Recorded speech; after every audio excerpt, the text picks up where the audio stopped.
Hello YouTube. Different video, different setup. I am on my way to have a look at an adventure bike. So I had a call from a dealer saying that we've got a new bike in stock and it'll be great to have you here test ride and give you a feedback. I'm not going to tell much about the motorbike as of now. The plan is to go there, show you the bike, have a test ride, and of course share my thoughts. So I haven't planned anything, there's no script, I haven't done much research about that bike because it was never on my radar. I wasn't looking for that particular brand, let alone the style of that motorbike. I thought, why not give it a go, have a try. So I've never ridden an adventure bike. I don't know what to expect from the brand, from the style of motorbike. I've got my cameras ready. The plan is just jump on it, ride around and share my thoughts. So you stay tuned and I will see you when I get there.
Right, so here I am. As you can see the bike, I've got a chest cam on. I'm hoping it is recording and capturing everything what I'm showing you. So surprise is over. I'm at Hatfields of Crowthrone and they very kindly allowed me to take their Zontes 703F out on a quick test ride. So as you can see that Zontes is kind of a Chinese brand. And this is their ever so popular 125cc, but they have ventured into the bigger territory. So this is the 700cc Zontes Adventure Tourer, they're calling it. As you can see the size of it in front of my GT, it looks tiny in front of it. Himalayan, it looks massive. Yeah, it's been to the ABR festival and it got a lot of attention there. So without any further ado, I'm gonna get on it and record. Yeah, thank you. Thank you, and you. Right, so quite intriguing because I've got the key in my pocket. There's no key barrel here. I'm going to power it on. There's a power button here under my helmet. Let me just take that out. So the key's in my pocket. I'm going to press and hold the power button. You start to hear some noises. Yeah, okay. It is turning. Well, I hope it was turning on. Keys here. 2,000 years later. And now I have to press it. Yeah, perfect. So it's come on. You can see Zontes animation there. It is doing something. And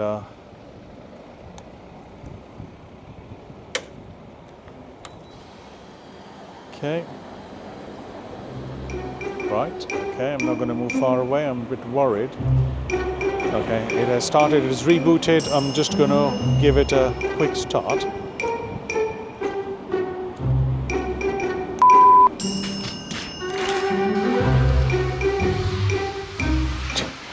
So I think I'm all set.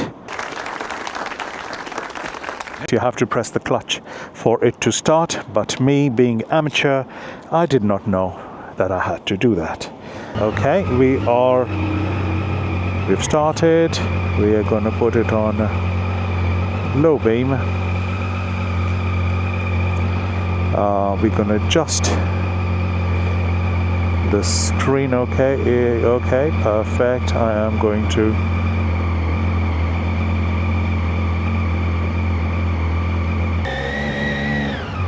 we are going to start.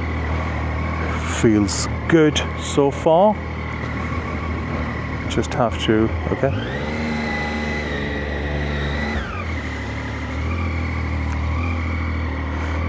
Wow, this is big.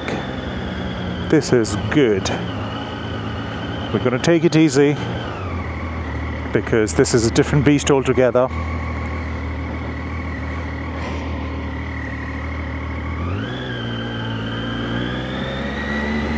My luck, it started to rain.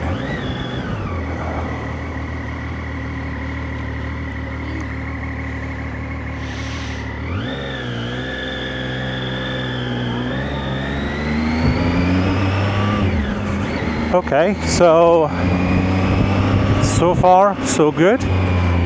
Rain is coming. What a better test to perform on the windscreen.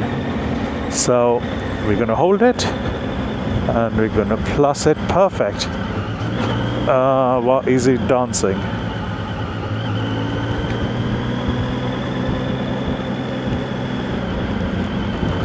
Okay, I need to lift it up. Perfect. Stay there. It's obstructing my view a little, but I think probably I'm not used to this kind of view. But why is it raining? This wasn't supposed to be like this. It was supposed to be a dry weather. I literally got on the bike and it has started to pour.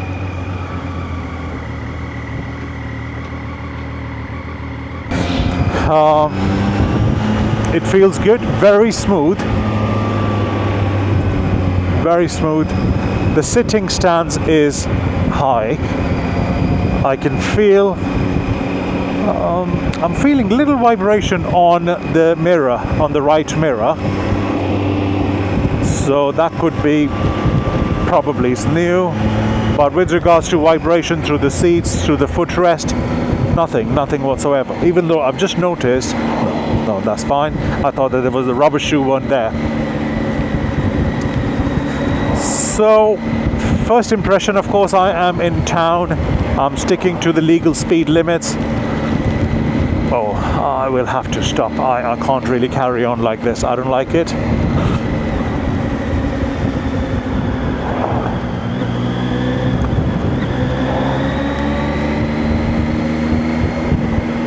I like the sound. I really like the triple note. Last triple I rode was the XSR 900 Yamahas, and that was great. But why? What happened to the weather?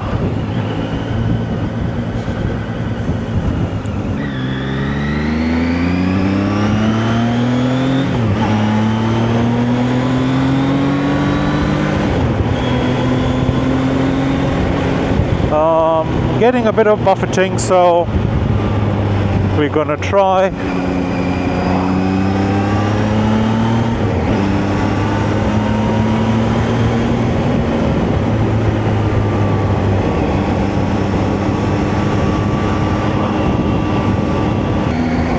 Right, it is smooth.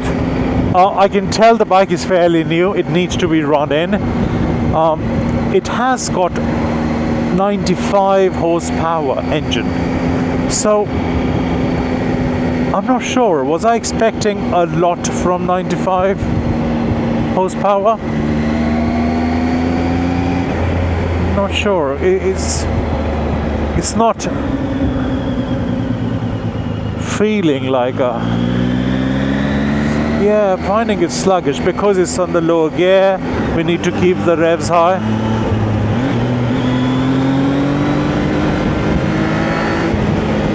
Okay, miles per gallon, 54.3. There's a lot of information in front of me. I'm going to try the mode. Okay, it's mode, sports, eco. Eco. Let's see what eco is. Okay, eco calms down a little. Okay, that's not nice. I'm on 4th gear. I did hear or read somewhere about this bike that it is very choppy. It's very hard to. Yeah, it's very jerky. I'm trying to maintain a certain speed, but it's literally either going forward or back. But yeah, coming back to the point where I was talking about jerkiness. I am at 30 and I'm trying to maintain that speed, but not sure if you can hear. There's a bit of an artificial injection happening in the background where it's not sure to how much to throw fuel in, and the result is very back and forth. Okay, so yeah, not sure that if we can probably change the map, do some modifications, or if there is a software update, because I've heard a lot of such thing about CF Moto's 450 MT or MT 450 or something like that. And then I'm experiencing, I had never ridden CF Moto because one, it's very hard to get hold of. Two, dealers aren't very keen to let it out unless you're going to place an order, which I found ridiculous. I mean, how can you buy a £6,000 bike without test riding? But not all dealers are as good as Hatfields. Okay, because the front tire is 21 inches, so I can feel that you have to throw a bit more input to maneuver the bike to make sure that it goes around the bends, but that is something that you get used to. Sitting position is quite nice and high. I'm sitting quite upright, not used to on my GT or my Classic. My Classic is upright, but it's not this high. Here it feels like I'm sitting on a tank. Okay, so this is another thing which I found. I'm not sure if you can see the headlight adjuster or not, a high beam and low beam. Every time I'm going to press the clutch, it changes the beam to high. Okay, heated grips are nice.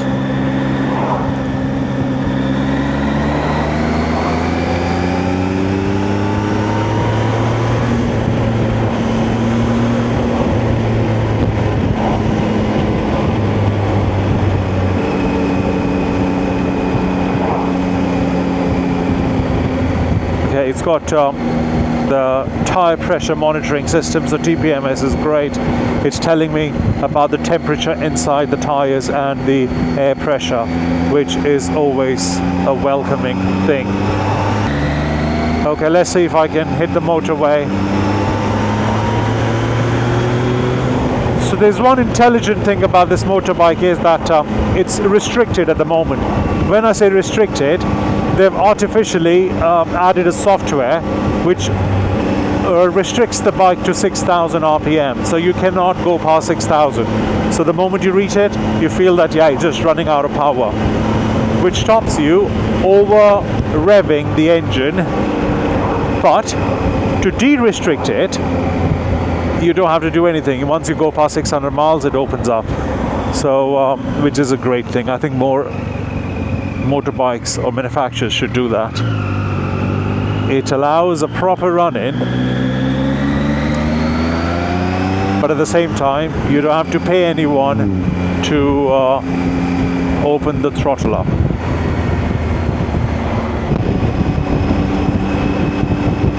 Today is windy already, and because of that I'm feeling a lot of buffeting, so no fault of this particular motorbike, but it's good to see that how it feels, because you're sitting quite upright.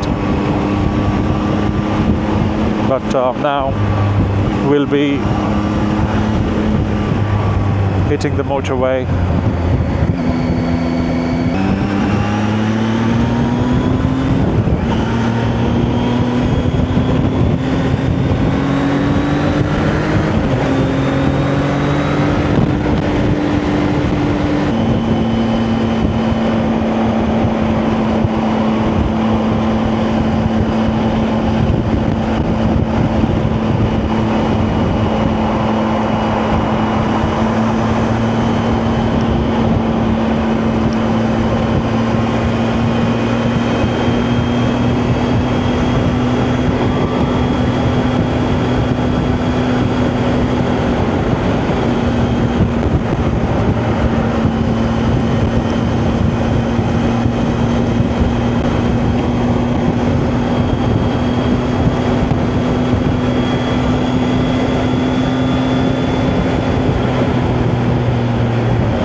Plan is stop the bike somewhere quiet, show you around, and hopefully